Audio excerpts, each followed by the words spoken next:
ക്യാപ്റ്റൻസിക്ക് വേണ്ടിയിട്ടുള്ള നോമിനേഷൻ കഴിഞ്ഞിരിക്കുന്നു. കൂടുതൽ പേരും പറഞ്ഞിരിക്കുന്ന സാബുമാൻ്റെ പേരാണ്. തൊട്ടുപിറകിൽ ആര്യൻ, നൂറ, അനുമോൾ എന്നിവരൊക്കെയാണ് ഉള്ളത്. അപ്പം ക്യാപ്റ്റൻസിയിലേക്ക് സെലക്ട് ചെയ്യുന്നത് സാബുമാൻ, ആര്യൻ, അനുമോൾ എന്നിവരെയാണ്. ആര്യനും സാബുമാനും വോട്ട് കൂടുതലുണ്ടായിരുന്നു. എന്നാൽ അനുമോളും നൂറയും സെയിം വോട്ട് 3 വോട്ടുകൾ വീതം വന്നു. അപ്പോഴത്തേക്കും പിന്നെ വോട്ട് സെയിം ആകുമ്പം വീണ്ടും ഒന്ന് സെലക്ട് ചെയ്യത്തില്ലേ. നൂറ തന്നെ ആദ്യം എണീറ്റ് പറയുന്നുണ്ട് അനുമോൾ, ആദില എല്ലാവരും അനുമോളെ പറയുന്നു. ആര്യനൊക്കെ പറയുന്നു ടാസ്ക് ബേസ് അനുമോൾ തന്നെയാണ് വരേണ്ടത്. അങ്ങനെ എല്ലാവരും അനുമോളെ പറയുന്നതിൻ്റെ ബേസിൽ ബിഗ് ബോസ് പറയുന്നു ഇത്തവണത്തെ ക്യാപ്റ്റൻസിയിൽ അനുമോൾ, ആര്യൻ, സാബുമാൻ എന്നിവരെ സെലക്ട് ചെയ്തിരിക്കുന്നു.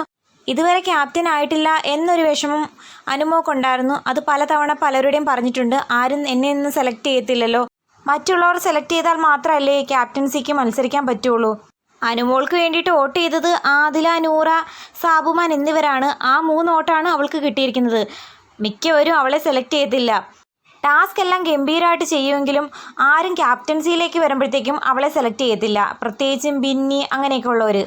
ഈ 3 പേരിൽ ആരാണ് ഇനിയുള്ള ക്യാപ്റ്റൻ എന്ന് കാത്തിരുന്ന് കാണേണ്ട കാര്യമാണ്. വീഡിയോ ഇഷ്ടമായാൽ തീർച്ചയായിട്ടും സപ്പോർട്ട് ചെയ്യാൻ മറക്കല്ലേ കൂട്ടുകാരെ.